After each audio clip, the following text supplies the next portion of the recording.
Okay, so I'm Maxime. So first I would like to thank the organizer for this nice conference and for giving me the opportunity to give a talk. So until a couple of months ago, I was a postdoc in condensed matter theory at UC Berkeley in California. And since then, I've joined Rigetti, which is a quantum computing company in the US and in California. And I actually started working with them way before joining them. And so that's what I'm going to talk about. So I was in the group of Joel Moore that you may know at UC Berkeley.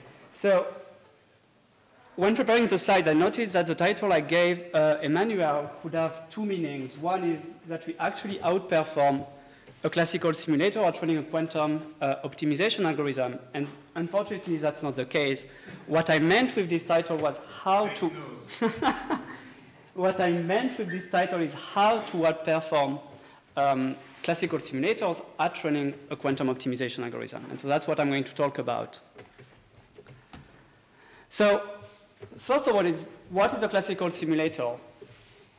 And if we make an abstraction of the fine structure of a quantum circuit, we mostly have two parameters. First is the number of qubits that we have, and then the depth of our circuit. And a classical simulator, it's a way to emulate the behavior of the quantum computer on a laptop or a supercomputer somewhere. And so there are different methods of simulating a quantum circuit. And the most naive or simple approach would be to represent the quantum state of n qubit as a vector with 2 to the n components, and then use that to do our simulation. With this kind of method, we are obviously limited in the number of qubits we can simulate because the size of this vector grows exponentially with n, but we're not so much limited with the depth of the circuit. Now, if we are willing to sacrifice some of the depth to have more qubits, well, then there exist other methods to simulate quantum circuit. One of them are Feynman paths, and there also exist tensor networks if we are willing to sacrifice even more depth of the circuit to go to larger number of qubits. I guess that... Are those, for example, for tensor network, are those exact simulations? Yeah. Is maximum 20? So all these three methods are like, I give them as exact simulations. The numbers that I give, they're just like rough estimates. What I would rather think about is like the hierarchy between the three here than like the exact number I give on the axis. But here I'm talking about like exact way of simulating quantum circuits. Those are worst case results. Sorry? Those are, even in the worst case for tensor network, it will reach those numbers. Yeah. So all these methods are exact, and eventually, you know, we can sacrifice some of the depths to maybe have more qubits, but it's exponentially hard in the end to simulate an exponential number of qubits. So now we can ask, okay, but what if I want to simulate something out of like this different region, and we cannot do it exactly anymore, but we can do it approximately. And now we won't really be limited by the number of qubits that we want to simulate or the depth of the circuit that we want to simulate, but instead what's going to limit us is the desired accuracy that we want for the output of our circuit.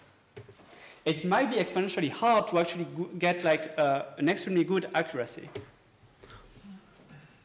So let me be a bit more precise about like this approximate simulator, and that's what I'm going to talk about mostly, because I guess the one question is, we have these very noisy quantum computers, and companies announce that they are going to have like many, many qubits, like in the thousand in the coming, I don't know, 2-3 years. And so can a very noisy quantum computer with many, many qubits still do something useful that, you know, we cannot simulate so many qubits. And so that's why approximate simulator enter. And so the idea is that in this approximate method, we have a control parameter, and I call it chi. And this control parameter, what it's going to control the execution fidelity of our quantum circuit. This is a number between 1 and something exponentially large. And if this number is 1, it's extremely easy to simulate the quantum circuit. However, the execution fidelity that you're going to get as an output is going to be extremely low or poor. On the other hand, we can take a very large value for this control parameter, something maybe exponentially large, But then we're going to get like a very good output quality. But on the other hand, it's extremely difficult to simulate the quantum circuit, or maybe even impossible.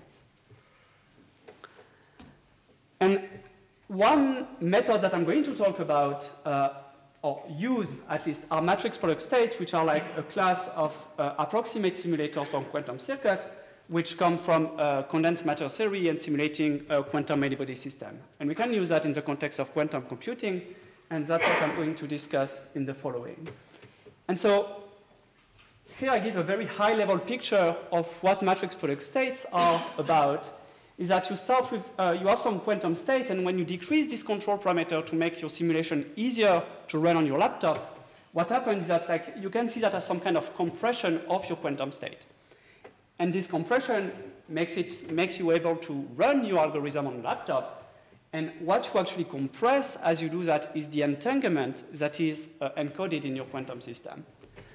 So let me give a one-slide explanation of matrix product state. So it probably be a lot of information for people who are not familiar with matrix product state, and it's probably going to be too simple for people who are familiar with matrix product state, but I'll try my best to balance that.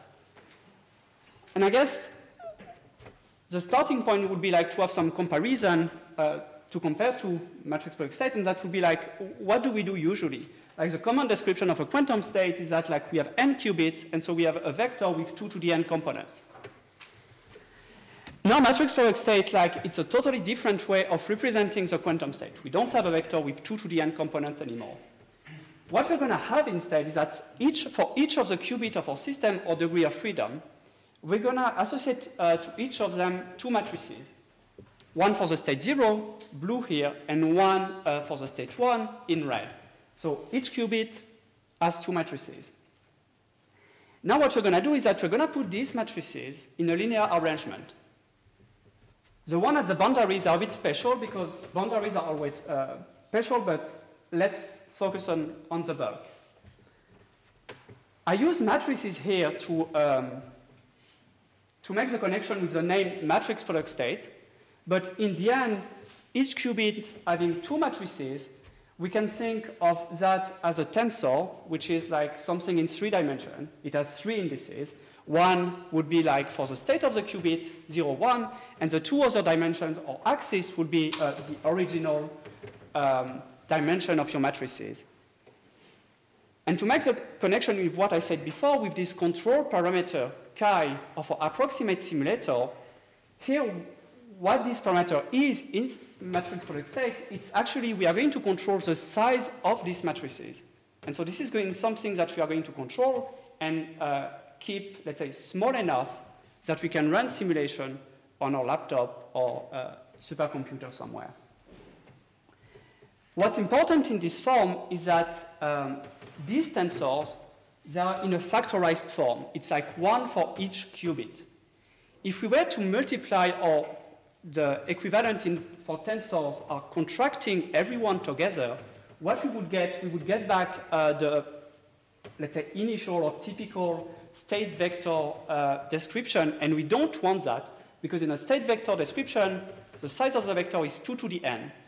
Here with matrix product state, it's a product of n matrices of tensors, each having a size chi times chi.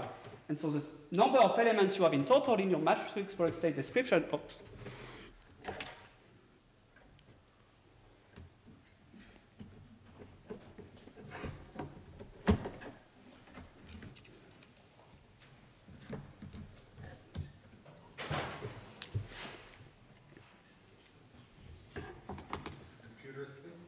Oh, maybe.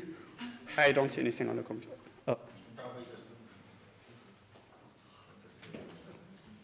Okay. So yeah, I was saying that what's important in a vector approach, we have 2 to the n components. In this matrix product state formulation, we have n tensors, each of size scaling with chi squared. And chi is a control parameter. So a priori, we are not really limited by the number of qubits that we can simulate. So this control, so before showing that, Now we have a matrix product state. It turns out it's very easy to encode a product state in this kind of form. And for quantum computing, we usually start with like all qubits in 0, and so that's very easy to do. Then what we want to do is to apply gates on our quantum state. What are gates? Well, they are just matrices. So we have a bunch of matrices, one for each qubit, and then we have matrices or gates that we want to apply on those qubits. So the operations that we're going to have to do are matrix multiplications to apply gates on our matrix product state. Let's say you take a 2-qubit gate that you apply on 2 and 3. What you're going to do is that, well, you're going to multiply 1 and the qubit 2 and 3 together, like these matrices, and then you're going to also multiply the gate matrix on these 2 matrices. And so you get a big object out of like applying your gate. When you do that, well, you're losing this factorized form that is very nice for matrix product state. And so you don't want that. So when you have your big object after applying a gate on it, what you're going to want to do is actually break it down back to this factorized form. And there is a linear algebra operation to do that. It's matrix decomposition. And so what we do to break down again and get back to this factorized form, we use a singular value decomposition in particular. As we do this decomposition, or like this factorization operation, the 2 matrices that we will get out of that, they will grow in size. We don't want them to grow too much, so what we will do is that we will actually truncate their size up to chi, or control parameter. So the control parameter, it has a very easy or practical meaning. It's the size of these matrices. The other very nice thing about matrix product state is that this control parameter, it has a physical meaning.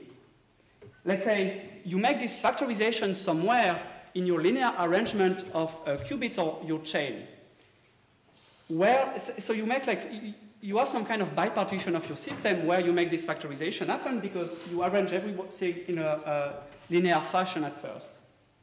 When you do that, the maximum entanglement that can be encoded in your matrix product state between part A and part B of where you do like this factorization, it's going to be at most log chi, where chi is the size of your matrices. And so when we truncate the size of these matrices, what we actually truncate or compress is the maximum entanglement that can be encoded in our quantum state. Now, most of the operations that you have to do when you use matrix product state, well, it's basically just linear algebra. Matrix multiplications, and then matrix decompositions. So the memory, it's n matrices, each of size chi square. So that's like the memory usage versus a normal state vector approach with 2 to the n. And then the operations, well, the most expensive one is actually the matrix decomposition, but it's still polynomial in chi. And so I give rough number of what can be done classically, but of course it depends, like, do you do that on your laptop, a supercomputer, do you include symmetries, and so on. And so like, there is no exact number. Oh. Never mind.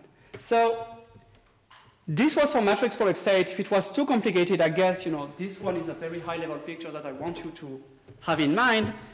And now let me talk about what I want to show or do in what we did with this one. The idea is that we have a quantum circuit, and we can give it to a quantum hardware, and it's noisy. So the output that we're going to get out of the hardware is going to be imperfect. We can also do the same thing and feed our quantum circuit to an approximate simulator. And as I said, if this control parameter is small, we are not going to get a perfect output because we are not doing simulations exactly anymore. And because of that, we are also going to get an imperfect output. When we put the two in parallel, there is a natural question which arises, which is what level of compression, chi, corresponds to the quantum computer output? And when you've asked this question, you can ask, like, well, is this level of compression, chi, out of reach for an approximate simulator? Said differently, let's say you run a quantum circuit on your hardware, you get some answer, and now you want to get an answer at least as good with your classical simulator. And, you know, is the value of chi that you would need to get this answer as good as a quantum computer something that's so big that you cannot simulate it on a laptop or supercomputer? If the answer is yes, well, that's great, and you get some quantum advantage. So that's the idea of the talk. So we have the big idea, we have matrix product state, we know what we're going to do, how we're going to do it. Now we need some kind of problems that we're going to look at. And we do that for an optimization problem. The MaxCut has been introduced already the days before, so I'm going to go rather quickly on that. So it's an optimization problem where the solution is classical. It's going to be some kind of a bit string. That's what we're after, a bit string solving some binary optimization problem. So MaxCut problem is a graph problem. We have some graph, n vertices, it has some edges, e, and the idea is that we want to maximize the number of adjacent vertices with different colors. We have two colors, and we want to color this graph such that we maximize the number of adjacent vertices with these different colors. Here's one example, so that's one solution, but it's a very bad solution because everyone has the same color and we don't really fulfill the maximization. We can get a better answer by coloring it differently, which is this one, but if you look in detail, we cannot on this type of graph make everyone happy. And if we want to make a parallel with condensed matter, it will correspond to some frustration in a classical, it will correspond to frustration in a magnetic system.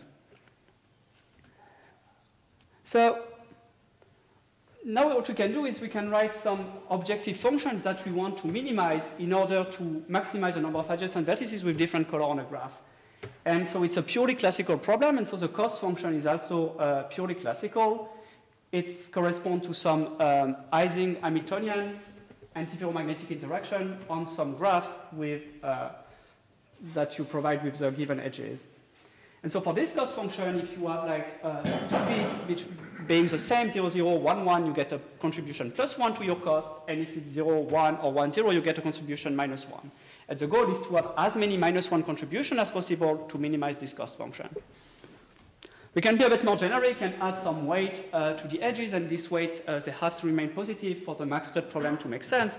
And so in the end, it's some kind of, the cost function is a classical Ising model with some kind of restriction on like the sign of the interaction, this Wij. So it turns out it's NP hard to find a bit string which is at least 94% as good as the optimal solution. So, you know, we have 2 to the n possibilities, 2 to the n bit string for a graph with n vertices. We can enumerate all of them, find which one has the best cost. That's what I call optimal solution. And there is like this NP-hard mathematical constraint on, you know, what's like the best bit strings that we can find with a classical algorithm. And there is a gap between the best known algorithm. It can find a bit string which is only 88% as good as the optimal one. And you know, there is a gap between 94 and 88. It doesn't say anything about if quantum computer can actually beat those bounds. That's like out.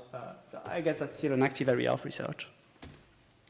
So the way we solve this kind of problem is with the quantum approximate optimization algorithm, or QAOA. Again, it has been introduced in the previous days. And so what I would say is that it originates from quantum annealing. In quantum annealing, you also want to solve or find the ground state of some classical Ising model, and you're going to do that with the help of quantum fluctuations in the form, let's say, of a poly-X operator. So here we use gate-based quantum computing, and so we discretize this quantum annealing procedure. And the first step is, first we prepare our quantum state in the ground state of these poly-X terms. We do that with Hadamard gate. And in the computational basis, Z, it gives us an equal superposition of all possible bit strings. And then we're going to have different layers, and each layer first, like one with unitaries involving the cost function, and then unitaries involving the X quantum fluctuation terms. In quantum annealing, we would slowly turn off the X term and slowly turn on the ZZ term, and do that like very slowly to get the ground state. The idea of QAOA is that, okay, maybe first we keep a finite number of layers, and the angles which enter these unitaries, instead of using interpolation, maybe we can just like try to find some optimization way of, let's say, find the best angle such that the output minimizes our cost function, which is our classicalizing Hamiltonian. And so it's part of the family of variational algorithms that we've talked about in the previous sessions. So we have the problem we want to solve. We know the algorithm we're going to use. We have the big picture idea of what we're going to do. And so now I'm going to present you some results. We take a graph. Everyone has a unit weight. It's a 3 regular graph. Everyone has 3 neighbors. And this one has 8 vertices. We do that with a 1-layer QAOA, which means we only have 2 parameters to optimize. And so we can represent that like one parameter on the x-axis, another parameter on the y-axis. And then the color corresponds to what is the cost, the average cost of the bit string as the output of a quantum circuit as a function of these 2 parameters. The top panel corresponds to an exact simulation. The stem is small enough that we can do that exactly with matrix product state with a rather small bond dimension. And then what I do is that I repeat that by decreasing the bond dimension from 16, 4, and 2. And what we see is that the scale of the color plot is the same for all of them, and actually the contrast decreases as we lower the the control parameter chi. So what it means is that, like, let's say the shape of the landscape remains the same, but it doesn't mean we solve the problem by going to lower value of chi, because the fact that the contrast is reduced means that on average the bit strings that we get out of our algorithm have a higher energy than those that we would get with an exact control parameter chi. So we do that on, that's a simulation. Then we can do that on a quantum computer. That's the point. So we run that on the Rigetti quantum chip, superconducting quantum computer, the same algorithm. And the nice thing is that we actually see that on the quantum computer, your contrast is also reduced. And so it has like this phenomenologically, at least, the same behavior as reducing the bond dimension, as reducing the control parameter chi of the approximate classical simulator. And so we do that and we get like what is the average best energy, what is the average energy that we get, and the best one is located here in our landscape for these angles, and that minus 1.9, and the best one we would get if we were to do everything exactly, it would be 4.2. So now we can ask, how good are we doing versus an exact simulation? And that's what I call fidelity here, so I know it may not be the best word for it, but for a better word, that's what I use. And what I mean by fidelity in this talk is how good are we doing versus an exact simulation. And here I compare, let's say, the experimental result versus the exact simulation. It takes the ratio of the 2 energies or costs that you get, and it's basically we are doing, the hardware is doing 46% as good as an exact simulation. So we have this example, and now we can extend the analysis. And what we're going to do is that we are going to fix the graph type and fix the number of QAOA layers. So those, like, we choose them, they're fixed. And what we're going to do, we're going to generate, like, many different graphs, get an ensemble of graphs, do many simulations for each of these graphs within this ensemble, and then compute averages of costs, which is only going to depend on 2 parameters, the system size, or the graph size n, and then the control parameter chi of our simulation. So we do that for unit weight regular graph, 2 QAOA layers, that's fixed, and then we do find the best angles for 100 different graphs within this ensemble, compute the average best cost as a function of the bond, as a function of the control parameter chi for different system sizes from 8 to 18, and those are simulation results.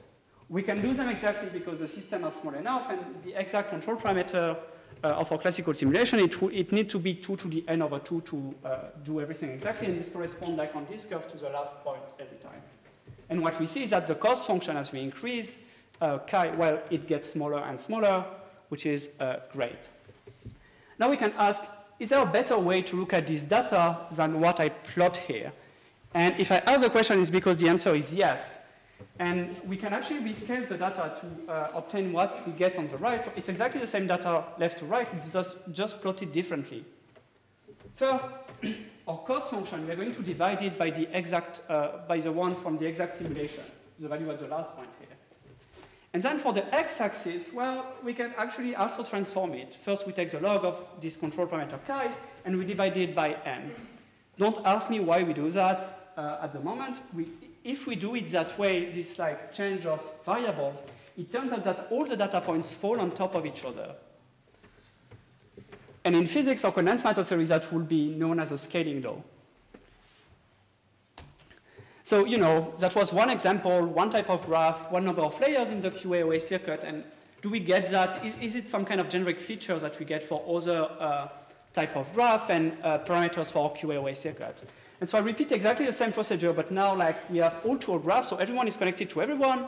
We have random weights for each of the edges, and now we have 4 QAOA layers. So again, we take 100 different graphs, we find the best angle for each of them, we get the cost, depends on two parameters, n, chi.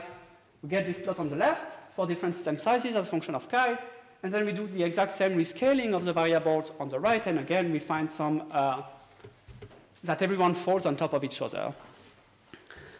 If you want to write that mathematically, well, this definition on the y-axis by this rescaling with the exact cost of an exact simulation, that's what I call fidelity. And then, since everyone falls on top of each other, this makes like a function of a single variable here, and this single variable is log chi over n. And the idea is that, you know, we do simulation 8, 10, 12, 14, 16, 18, and the idea is that, well, this seems to be valid for all system sizes and control parameter chi. And this is called, again, a scaling law. So now we can ask the question, that's the main slide of the talk, is how hard is it to beat a quantum computer? And we can use like everything that I showed before to answer this question. So we have this graph, again, that the same data that I showed before, this graph here, 8 qubits on the left. We have the color plot landscape for our cost on the left for the exact simulation, and for the experiment on the right. Then we have like our scaling function for this type of graph and one QAOA layer.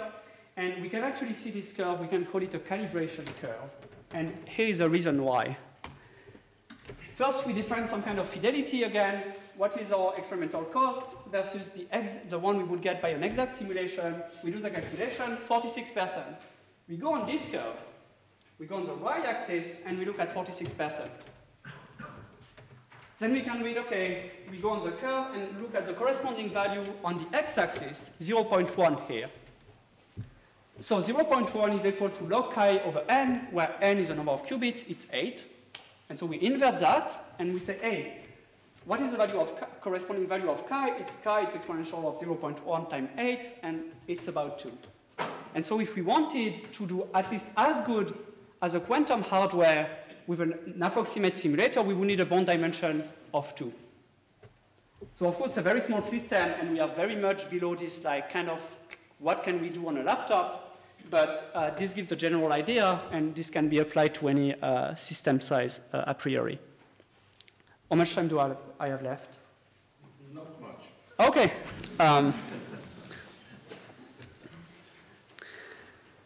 So now that we have, so you know, we have like this scaling law at the top with this fidelity, and now we can ask, okay, can we get we have this calibration curve that I show we can get numerically, and we can ask, okay, can I get like an analytical formula out of that? And basically, we need to know two things. First, what is this f function? And then, what is this normalization factor? Because this normalization is the cost of an exact simulation. And so, okay, we can get it for small system, but for very big system, we cannot get it anymore from a simulation. Otherwise, you know, it's doing the exact simulation. So what we can do is we can use like what we do in condensed matter theory to find the ground state energy of many body system. So this cost, it's an energy. It's something that's extensive. It's a sum over all edges. So what we do is that we take this guy and we divide it by the number of edges in the system, the number of terms in the sum, and so we get some energy density. And if we do that, well, this energy density, we're going to expand it as a function of 1 over n with many coefficients, C0, C1, and so on. And then we can plot this guy as a function of 1 over n. So we truncate the expansion. And if we do that and we plot the exact data for the small system sizes that we can do, each color is like a different type of ensemble of graph. well, then like, you know, all these data, they fall on kind of a straight line when plotted as 1 over n. And so this kind of formula for getting an idea of what the energy density of an ensemble of graph is seems to hold well. And so when we have some kind of formulas, then we can put any number into it by fitting the parameters C0 and C1. And then we can always get for any n value, like what would be the energy. So by doing that, we actually don't solve the problem. It's not because we know what's the energy or the best energy we would get is that we actually find what is the bit string solving our classicalizing model. But at least we can normalize this function at the top. And then while this function f, we can take the data that I showed exactly before this calibration curve, again for different type of graph, and it's this data of fidelity versus our rescaled variable log chi over n. And what we get when we put it in a log-log scale is some straight line, and so that's a power law. And so a power law, 2 parameters, A, alpha, and we can fit those, and then we have kind of a formula. And then when we have a formula, we can play with it. So we take this calibration curve that like we've seen before, we do all the fittings to get like the values of the parameter, and we plug in the value of the parameters in our analytical formula now, and that's what we get. And then while we can play with it, like, you know, we invert the equation above, and we get an expression for chi as function of n, the number of qubits, and the overall fidelity as I defined it. And then we can take 1,000 qubits, a fidelity of 10%, that's like what one dimension we would, what control parameter we would need to get this amount of fidelity for 1,000 qubits, 1% and 0.1%. So we can get estimates this way. We can play a bit more with that, but I'm going to skip it, and the idea would be, okay, we have a global fidelity, and maybe we can write the fidelity of individual, let's say we can write the global fidelity as the fidelity of, as the product of fidelity of individual operations. That works well if like your operations are uncorrelated. And we can play again with the formula, but I'm going to skip that. And I'm going to conclude by first reminding what the main message of this talk is that we can evaluate what classical resources, which is just this control parameter chi, are needed to outperform a noisy quantum computer. And we can do that by this kind of calibration curve here. Now, if you ask me why do we have this kind of scaling law as a function of this control parameter, I do not know, and that's a good question. The only thing I can say is that we can give it a physical meaning. Why? Because log chi with matrix product state is the maximum of entanglement that we can encode in the matrix product state. And so log chi, it's basically the entanglement S in the system. And so S divided by N is the entanglement per qubit, which seems to be the relevant variable for looking at the data. And there was another paper that I mentioned in the introduction, which was this reference here, which is another work that we did. It seems that entanglement is important in quantum circuit, obviously. And so the idea is that for this quantum approximate optimization algorithm, how is the entanglement growing with each QAOA layer that we have? And the idea is the following. When you start your quantum circuit, like all your qubits are in the 0 state, you have absolutely no entanglement in your system.